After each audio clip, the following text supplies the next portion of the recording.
Hello बच्चों। आज शुरू करते हैं एक नया topic. Class 10th chapter carbon and its compound का ये एक टॉपिक है, chemical properties of carbon compounds. So basically जब हम केमिकल प्रॉपर्टीज की बात करते हैं, केमिकल प्रॉपर्टीज का मतलब होता है अगर आपका ऑर्गेनिक कंपाउंड आपके पास है, वो किसी दूसरे सब्सटेंस के साथ मिक्स होकर क्या केमिकल रिएक्शंस आपको दे रहा है, ये हमने केमिकल प्रॉपर्टीज के अंदर पढ़ना है। ठीक है। तो जब हम केमिकल प्रॉपर्टीज देखते हैं कार्बन की या फिर हाइड्रोकार्बन्स की या फिर आप कह सकते हो ऑर्गेनिक कंपाउंड्स की, तो 4 टाइप ऑफ प्रॉपर्टीज हमें जनरली देखने में मिलती है। क्या है ये 4 प्रॉपर्टीज? फर्स्ट प्रॉपर्टी है हमारे पास कंबशन का प्रोसेस। सेकंड प्रोसेस है ऑक्सीडेशन प्रोसेस। थर्ड है addition reactions and fourth is substitution reactions. ये 4 टाइप ऑफ रिएक्शंस आपके सिलेबस में हैं जिसे हम डिटेल में पढ़ेंगे। तो एक एक करके इन्हें देखते हैं कि ये क्या क्या होता है इन रिएक्शंस में। तो फर्स्ट रिएक्शन था हमारे पास कंबशन रिएक्शन। कंबशन का मतलब होता है, combustion is an act of burning of substance. जब भी हम किसी चीज को बर्न करते हैं, किसी चीज पे आग लगाते हैं, अब ये जो बर्निंग प्रोसेस होती है, बेसिकली जब हम किसी चीज को ओपन एयर में बर्न करते हैं, वहां पे ऑक्सीजन का सप्लाई अबंडेंस में होता है। तो ये जो कंबशन का प्रोसेस है, कंबशन में बर्निंग की जाती है in the presence of oxygen. अब हम क्योंकि यहाँ पे कार्बन की फैमिली पढ़ रहे हैं, हम यहाँ पे ये पढ़ रहे हैं कार्बन के एलोट्रोप्स के बारे में पढ़ रहे हैं। तो जब हम कार्बन के एलोट्रोप्स के बारे में स्टडी करते हैं, तो उस केस के अंदर आप जब उसे ऑक्सीजन की प्रेजेंस में बर्न करते हैं, आपके पास प्रोडक्ट सेम मिलेगा। क्या होगा वो प्रोडक्ट? प्रोडक्ट होगा carbon dioxide, along with their is a release of heat and light. अब क्यों कार्बन के सारे एलोट्रोप्स सेम रिजल्ट देते हैं? क्योंकि अगर आप डायमंड देखें, डायमंड कार्बन का बना है। अगर आप ग्रेफाइट देखें, ग्रेफाइट कार्बन का बना है। अगर आप कोलतार देखें, अगर आप चारकोल देखें, हर चीज जितने भी कार्बन की फॉर्म्स हैं, ये सब किससे बनी है? कार्बन से बनी है। तो जब इनकी केमिकल कंपोजिशन सेम है और जब आप इन्हें बर्न करेंगे in the presence of oxygen, आपके पास क्या रिलीज आउट होगा? आपके पास CO2 गैस रिलीज आउट होगी, प्लस इसके साथ आपके पास हीट एनर्जी भी रिलीज होगी। इसीलिए कोल, तारकोल, चारकोल, कोल तार, ये कुछ ऐसे सब्सटेंसेस हैं जब हम इन्हें बर्न करते हैं, ये large amount of heat produce करते हैं। इसीलिए ये चीजें एज ए हीटिंग सब्सटेंसेस भी यूज की जाती हैं। ओके। इसके कुछ एग्जांपल्स देखते हैं। देखिए, पहला रिएक्शन जो है ये एक जनरल रिएक्शन है कि आपने कार्बन ले लिया। अब कार्बन का कोई भी एलोट्रोप हो सकता है, ये ग्रेफाइट हो सकता है, ये डायमंड हो सकता है, ये कोलतार हो सकता है, चारकोल हो सकता है, कुछ भी हो सकता है। तो कार्बन के अंदर जब ऑक्सीजन मिली, आपने इसे जब बर्न किया, what you will get? You will get CO2। Carbon और ऑक्सीजन आपस में मिल जाएंगे, ये कार्बन डाइऑक्साइड गैस प्रोड्यूस करेंगे और इसी के साथ ये large amount of heat and light भी प्रोड्यूस करेंगे। ओके। नेक्स्ट सेकेंड एग्जाम्पल है इसका, हमने अब यहाँ पे एक हाइड्रोकार्बन लिया है, दैट इज मीथेन। CH4 क्या होता है? CH4 होता है मीथेन। 1 कार्बन है, 1 कार्बन मिथ, एंड सारे यहाँ पे सिंगल बॉन्ड हैं, तो इस वजह से ये मिथेन हो गया। अब आप अगर इसकी कंबशन करेंगे, means heating in the presence of oxygen, आप जब इसे हीट करेंगे, आप देखेंगे कार्बन इस ऑक्सीजन के साथ CO2 बना लेगा, और जो आपके पास ये हाइड्रोजन्स बच गई हैं, ये यहाँ से कुछ अमाउंट ऑफ ऑक्सीजन को लेकर, O2 से ऑक्सीजन लेकर, ये वाटर मॉलिक्यूल भी प्रोड्यूस करेगा, and again heat and light produce होगी। नेक्स्ट एग्जाम्पल देखते हैं। अब यहाँ पर हमने एक अल्कोहल ले लिया है, एक ऑर्गेनिक कंपाउंड जिसके अंदर एक हेट्रो एटम प्रेजेंट है। तो ये यहाँ पे 2 कार्बन हैं, दैट इज इथ, सारे सिंगल बॉन्ड्स हैं, दोनों कार्बन के बीच में सिंगल बॉन्ड है, तो ane plus ol, because OH group represents ol, तो इथेनॉल इसका नाम है। इथेनॉल में आपने अब ऑक्सीजन मिलाया, तो देखिए क्या बनेगा? अगेन जितने ये कार्बन हैं, ये कंबाइन होंगे ऑक्सीजन के साथ, CO2 गैस आपको रिलीज करके देंगे। क्योंकि यहाँ पे हाइड्रोजन्स भी प्रेजेंट थे, इसलिए आपके पास वाटर का रिलीज होगा, plus heat and light energy जो है वो भी प्रोड्यूस होगी। आप इसको सिंपली याद रख सकते हैं, अगर सिर्फ कार्बन है तो आप वाटर का रिलीज शो नहीं करेंगे, because there is no hydrogen जो वाटर के अंदर कन्वर्ट हो रही है। बट जब आप कोई भी हाइड्रोकार्बन की बात करेंगे, कोई अदर ऑर्गेनिक कंपाउंड की बात करेंगे, ऑब्वियसली वहां पे हाइड्रोजन्स प्रेजेंट होंगे उस स्ट्रक्चर के अंदर। हाइड्रोजन्स ऑक्सीजन के साथ कंबाइन करके वाटर मॉलिक्यूल का रिलीज करेंगे। रेस्ट एवरीथिंग इज सेम, आपको CO2 का रिलीज दिखाना है, हीट का रिलीज दिखाना है एंड लाइट का रिलीज दिखाना है, ठीक है। तो ये आपका कंबशन का प्रोसेस था जिसके अंदर हमने ऑक्सीजन की प्रेजेंस में बर्निंग की। चलते हैं, इसी का एक छोटा सा पार्ट है कि आप किस तरीके से अपने कार्बन कंपाउंड्स की टेस्टिंग कर सकते हैं। Now we know that carbon compounds two broad categories में क्लासिफाइड हैं, that is the saturated hydrocarbons and unsaturated hydrocarbons.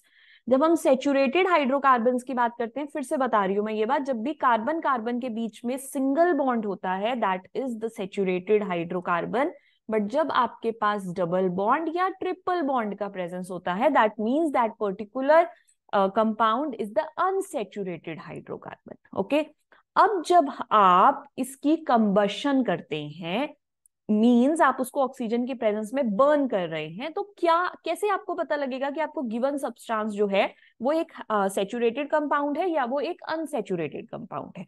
तो मान लीजिए मैंने आपको एक सॉलिड दे दिया, मैंने आपको बोला बेटा मेरे को पता करके बताओ ये आपका सैचुरेटेड है या ये अनसैचुरेटेड है। तो आपके पास इजीएस्ट टेस्ट क्या है? द टेस्ट इज आप उसको बर्न करके देख लीजिए। अब जब अगर आप उसे बर्न करेंगे तो अगर आपकी फ्लेम क्लीन है, मतलब उसमें से कोई भी काले रंग का धुआं नहीं निकल रहा है, क्लीन फ्लेम आपको मिल रही है, फ्लेम का कलर ब्लू है और वो एक नॉन स्मोकी फ्लेम है, तो आपको ये समझना है कि वो कंपाउंड, जो गिवन कंपाउंड मैंने आपको दिया था, वो एक सैचुरेटेड हाइड्रोकार्बन है। मींस वहां पे कोई भी डबल या ट्रिपल बॉन्ड का प्रेजेंस नहीं है, सारे कार्बन सिंगल बॉन्ड से जुड़े हैं। इसका एक बहुत अच्छा एग्जाम्पल है आपका, जो आप LPG सिलेंडर्स आपके घर में रहते हैं जिसपे हम खाना बनाते हैं, तुम्हारे बर्नर्स जो है, स्टोव जो है, जब आप उसे लाइट अप करते हैं आप देखेंगे कि ब्लू कलर का फ्लेम दिखता है। Why blue colour flame? क्योंकि जो आपका LPG सिलेंडर है उसके अंदर कुछ हाइड्रोकार्बन प्रेजेंट होते हैं, जैसे कि ब्यूटेन, प्रोपेन, ये सारे एल्केन फैमिली को बिलोंग करते हैं। अब जितने भी एल्केन्स होते हैं, अब जैसे कि मैंने आपको बताया, जब आप उन्हें हीट करेंगे आपके पास ब्लू कलर का फ्लेम होगा, वो फ्लेम नॉन स्मोकी फ्लेम होगा और वो एक क्लीन फ्लेम होगा। तो आपको पता लग जाएगा that the given compound belongs to the saturated hydrocarbon category. Saturated means जहां पे सारे कार्बन के बीच में सिंगल बॉन्ड प्रेजेंट है। अब बात आती है अनसैचुरेटेड हाइड्रोकार्बन का कैसे पता लगेगा। अब अनसैचुरेटेड हाइड्रोकार्बन में आपको येलो कलर का फ्लेम मिलेगा, सबसे पहले कलर आपको दिख जाएगा। सेकेंड थिंग, आपका जो फ्लेम होगा वो स्मोकी एंड सूटी फ्लेम होगा, मतलब जब आप उसे बर्न करेंगे, जैसे आप इस डायग्राम में देख सकते हैं, जब ये बर्न हो रहा है इसमें से ब्लैक कलर का धुआं निकल रहा है। अब ये ब्लैक कलर का धुआं क्या है? बेसिकली ये कार्बन के बहुत टाइनी पार्टिकल्स हैं, जब ये बर्न हो रहे हैं तो ये कार्बन के पार्टिकल्स हैं, इसे सूट कहते हैं, what it is called as soot. तो आपकी फ्लेम कैसी होगी? आपकी फ्लेम होगी सूटी फ्लेम, मतलब उसमें कार्बन के छोटे छोटे पार्टिकल्स होंगे।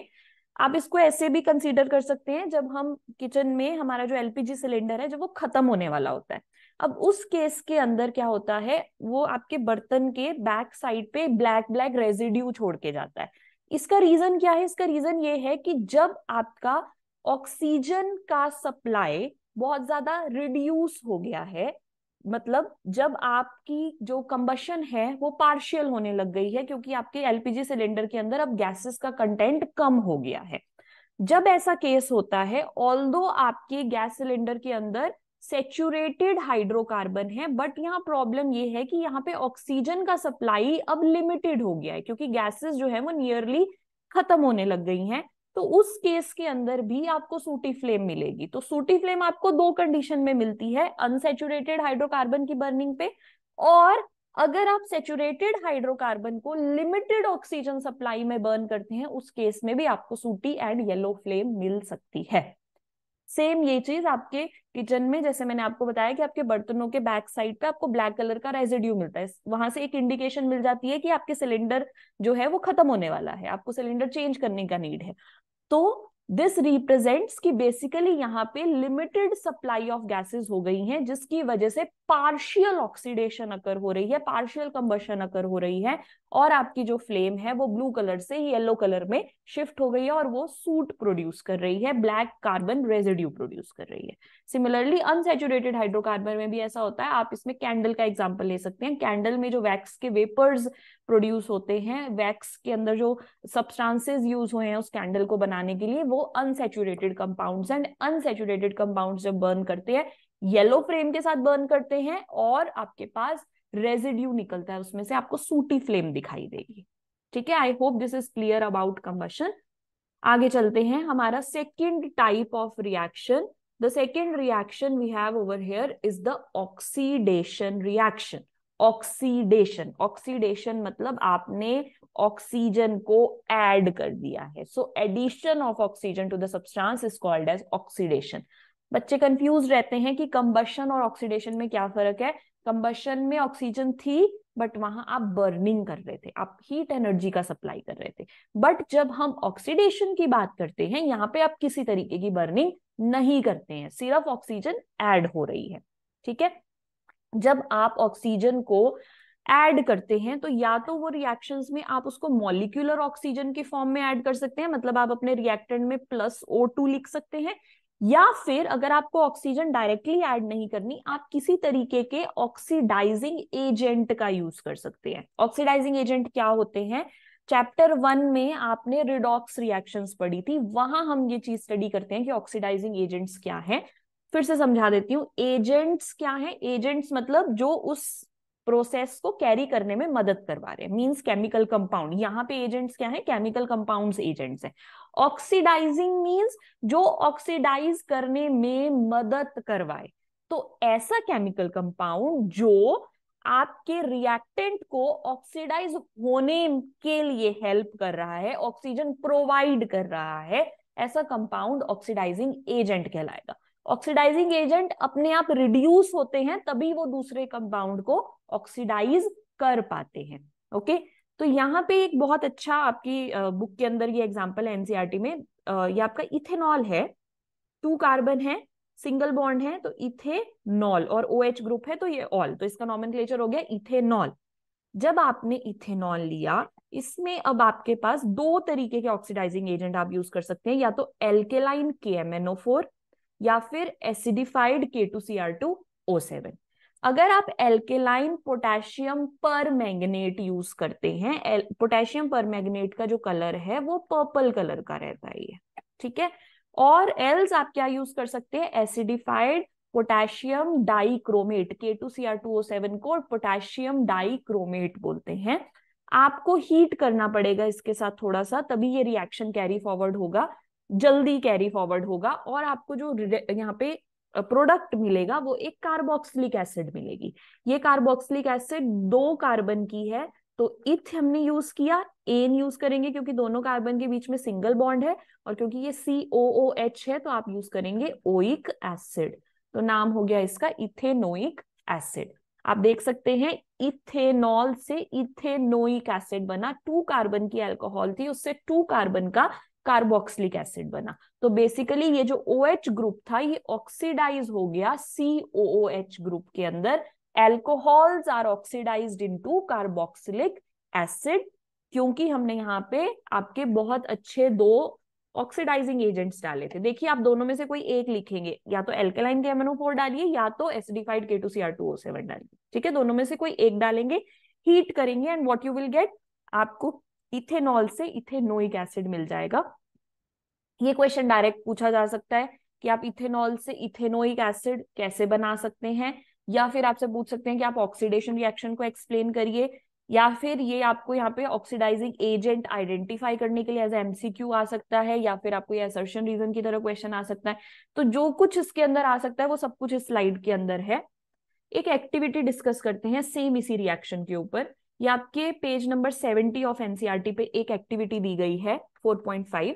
क्या बोल रहे हैं इसके अंदर, ये टेक 3 ml ऑफ इथेनॉल। पहले मैं एक बार रिएक्शन लिख देती हूँ सो दैट आप इसके साथ कनेक्ट कर पाए। रिएक्शन था हमारा, इथेनॉल हमने ली थी CH3CH2OH, आप इसके अंदर एल्केलाइन KMnO4 डाल रहे थे,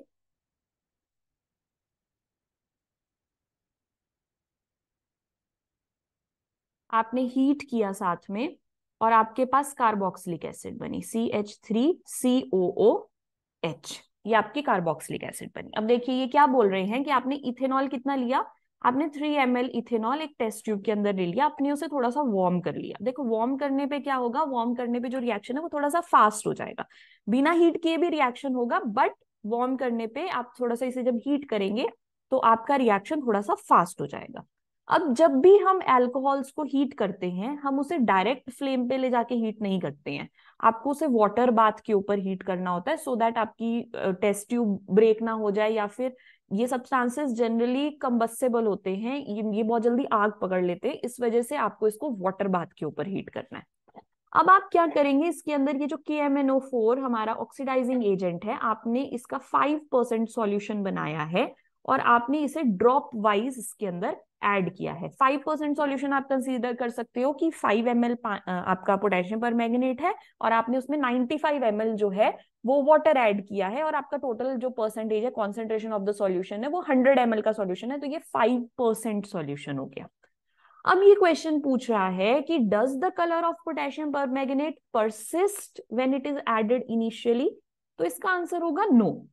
पोटेशियम परमैंगनेट मैंने आपको बताया पर्पल कलर का है।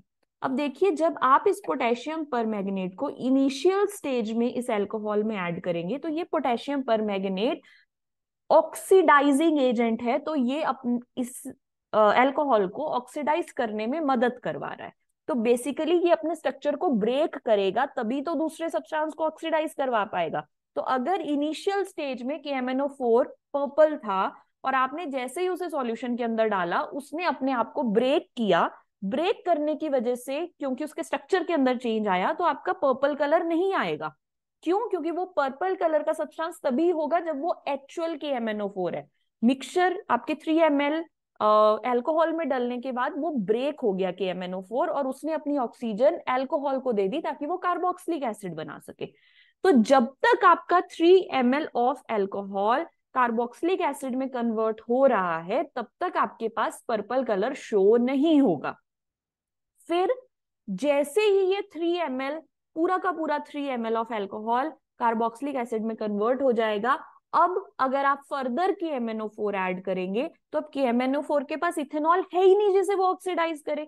तो अब इस केस के अंदर आपका जो पोटेशियम परमैंगनेट का कलर है वो आपको पर्पल कलर दिखाई देगा, because now you can not further proceed to the reaction because the reactant is over. अगर रिएक्टेंट खत्म हो गया तो अब वो ऑक्सीडाइज करेगा किसे? अगर अब वो किसी को ऑक्सीडाइज कर ही नहीं सकता, तो बेसिकली उसका स्ट्रक्चर इंटैक्ट रहेगा। स्ट्रक्चर रहेगा तो वो पर्पल कलर का रहेगा, उसका पर्पल कलर परसिस्ट करेगा। तो क्या हुआ इसके अंदर, इनिशियल स्टेज के अंदर आपका जो पर्पल कलर है वो डिसअपियर हो जाएगा। जैसे ही 3 ml ऑफ अल्कोहल कन्वर्ट हो जाएगी कार्बोक्सिलिक एसिड के अंदर, अब अगर आप फर्दर KMnO4 ऐड करते हैं तो आपका जो सॉल्यूशन है वो पर्पल कलर रहेगा। So why does the color of potassium permanganate not disappear when excess of it is added? The reason is that because now no more alcohol is present that has to be converted into carboxylic acid. Hence the KMnO4, the color will retain. Colour रहेगा जब आप उसको excess में डालेंगे। ठीक है। Next, third type of reaction अब हमने पढ़ना है। The reaction is the addition reaction. Addition का मतलब होता है कोई चीज किसी चीज में मिला देना, सिंपल ऐड कर देना। तो जब आप अनसेचुरेटेड हाइड्रोकार्बन ले रहे हैं, अनसेचुरेटेड जैसे कि यहाँ बनाया है डबल बॉन्ड, ओके, आप इसमें ऐड करते हैं हाइड्रोजन, आपने इसमें H2 जो है वो ऐड कर दी। कैटलिस्ट यूज करना है निकल या फिर पैलेडियम में से आप कोई यहाँ पे कैटलिस्ट यूज कर सकते हो, निकल या फिर पैलेडियम को, दोनों में से कोई एक, दोनों एक साथ नहीं, to form the saturated hydrocarbon. तो इस केस के अंदर आपका अनसेचुरेटेड हाइड्रोकार्बन सेचुरेटेड हाइड्रोकार्बन में कन्वर्ट हो जाएगा। देखिए इसे मैं ब्रेक डाउन करती हूँ आपके लिए। हाइड्रोजन H2, अगर आप इसे ड्रॉ करेंगे आप देखेंगे ये H बॉन्ड H बनता है। ठीक है। अब यहाँ क्या होगा, हमें पता है वन सिंगल बॉन्ड कैसे बनता है, वो दो इलेक्ट्रॉन्स के जुड़ने से बनता है। बेसिकली दो इलेक्ट्रॉन्स आपस में शेयरिंग होती है, कोवलेंट बॉन्डिंग के अंदर शेयरिंग होती है, तो ये दो इलेक्ट्रॉन शेयर होकर इन्होंने ये बॉन्ड बनाया है। सिमिलरली ये डबल बॉन्ड कैसे बना है, ये डबल बॉन्ड भी ऐसे ही बना है। ये मैं एक सिंगल बॉन्ड इंटैक्ट रखती हूँ और इस डबल बॉन्ड को मैं इस तरीके से बना सकती हूँ। ठीक है। तो अब क्या होगा, यहाँ पे जब आप इस कैटलिस्ट को डालेंगे ये यहाँ से ब्रेकेज होगी और ये वाला जो हाइड्रोजन है ये इस कार्बन के इलेक्ट्रॉन को ले लेगा और ये वाला जो हाइड्रोजन है ये सेकेंड वाले को ले लेगा। तो जब ये यहाँ पे इसके साथ एज हाइड्रोजन्स जुड़ जाएंगी, जैसे कि यहाँ पे जुड़ गई हैं, तो ये डबल बॉन्ड खत्म हो जाएगा और ये एक सिंगल बॉन्ड के अंदर कन्वर्ट हो जाएगा। तो बेसिकली इस रिएक्शन के अंदर हाइड्रोजन का एडिशन हमने शो किया है। तो ये रिएक्शन हाइड्रोजिनेशन रिएक्शन है, क्योंकि यहाँ हाइड्रोजन को ऐड कर रहे हैं। आप क्लोरीन ऐड करेंगे, क्लोरीनेशन, ब्रोमीन ऐड करेंगे, ब्रोमिनेशन, बट हमने उन सब में नहीं जाना। Will study about that in class 11th and 12th। अभी के लिए एडिशन रिएक्शन आपने एक एडिशन रिएक्शन पढ़ना है, that is the hydrogenation reaction. यहाँ पे आपने हाइड्रोजन का एडिशन किया है, ठीक है। अब इसका प्रैक्टिकल एप्लीकेशन क्या है? बेसिकली ये रिएक्शन जो है जिसमें आप एक अनसैचुरेटेड हाइड्रोकार्बन की हाइड्रोजनेशन करवा के उसे सैचुरेटेड हाइड्रोकार्बन बना रहे हैं। तो ये जो आपका अनसैचुरेटेड हाइड्रोकार्बन है, ये वेजिटेबल ऑयल का स्ट्रक्चर है। वेजिटेबल ऑयल जो आपका जैसे रिफाइंड ऑयल आप यूज करते हैं, तो that is the vegetable oil. तो ये लिक्विड स्टेट के अंदर होता है और यहाँ पे C डबल बॉन्ड C जो है वो प्रेजेंट होता है। जैसे ही इसकी हाइड्रोजनेशन की जाती है निकल या पैलेडियम की प्रेजेंस में, तो आपका डबल बॉन्ड सिंगल बॉन्ड के अंदर कन्वर्ट हो जाता है। ये एक एल्केन फैमिली की तरफ चला जाता है और इस केस के अंदर जब ये सॉलिड सेमी सॉलिड फॉर्म में कन्वर्ट हो गया, ये आपका वनस्पति घी बन गया। वनस्पति घी मार्केट में इसको डालडा घी के नाम से बेचा जाता है। तो ये जो डालडा घी होता है या वनस्पति घी होता है, this is basically formed by hydrogenation of vegetable oil. ये इसका प्रैक्टिकल एप्लीकेशन है, ठीक है। So this is about the addition reaction. Next पे चलेंगे, सब्स्टिट्यूशन रिएक्शन। सब्स्टिट्यूशन मतलब किसी एक मॉलिक्यूल की जगह कोई दूसरा मॉलिक्यूल आ जा रहा है, उसको सब्स्टिट्यूट कर रहा है, उसकी जगह ले ले रहा है। जैसे आपने चैप्टर 1 में डिस्प्लेसमेंट रिएक्शन पढ़ा था कि एक मॉलिक्यूल हट जाएगा, उसकी जगह आकर वो प्लेस कोई और मॉलिक्यूल ले लेगा। तो यहाँ पर भी यही हो रहा है। Substitution reaction is a displacement reaction only. इसमें एक एग्जांपल है आपका एनसीईआरटी का कि आप मीथेन लेते हैं, मीथेन में क्लोरीन गैस ऐड करते हैं, सनलाइट की प्रेजेंस में you will get CH3Cl। Basically यहाँ 4 हाइड्रोजन्स थे, एक हाइड्रोजन की जगह एक क्लोरीन ने ले ली और वो जो हाइड्रोजन रिलीज हुआ उसने 1 क्लोरीन को लिया और वो HCl बन के बाहर निकल गया। इसको इलैबोरेट करती हूँ आपके लिए मैं।